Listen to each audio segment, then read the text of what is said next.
Welcome to my mini vlog Dasara part 2. ఇది వచ్చేసి అమ్మ వాళ్ళ ఇంటికి వెళ్తామని చెప్పినాం కదా.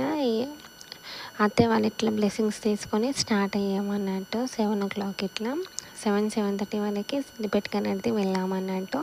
ఇప్పుడు నవరాత్రులు కదా, అమ్మవారిని అనేది ఇలానైతే అలంకరించారన్నట్టు. 9 o'clock ఇట్లా మేము పిల్లలు ఇట్లా డిన్నర్ అయ్యాక సాయిబాబా టెంపుల్కి అనేది వెళ్ళామన్నట్టు. అక్కడికి వెళ్ళేసరికి అప్పటికే టైం చాలా లేట్ అయిపోయింది.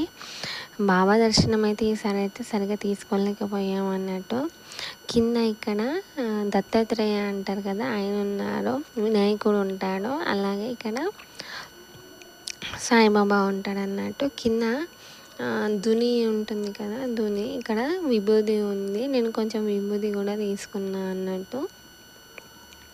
చాలా మంచిది అంటారు కదా, అలా అని చెప్పేసి ఇంకా మా పిల్లలు అయితే మా మమ్మీతోటి ఇంకా అలా లిఫ్ట్ చేయించుకుంటున్నారు అన్నట్టు.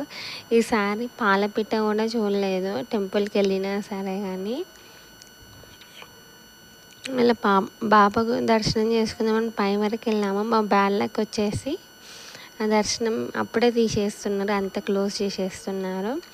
నెక్స్ట్ డే వచ్చేసి మేము దసరా దావత్ అనేది చేసుకున్నాము. ఇంట్లో వచ్చేసి మమ్మీ చికెన్ అలానే పన్నీర్ కర్రీ చేసింది, బగారా రైస్ ఇట్లా అని చెప్పేసి. టేస్ట్ మాత్రం సూపర్ ఉంది పన్నీర్ కర్రీ. ఇంకా మా అన్నయ్య వచ్చేసి స్వీట్స్ ఇట్లా తీసుకొచ్చాడు అన్నట్టు. మీరు ఎలా జరుపుకున్నారు కామెంట్ సెక్షన్లో మాత్రం కామెంట్ చేయండి. మా డాడీ అయితే నా ఫేవరెట్ మిక్స్చర్ అయితే తీసుకొచ్చిండు.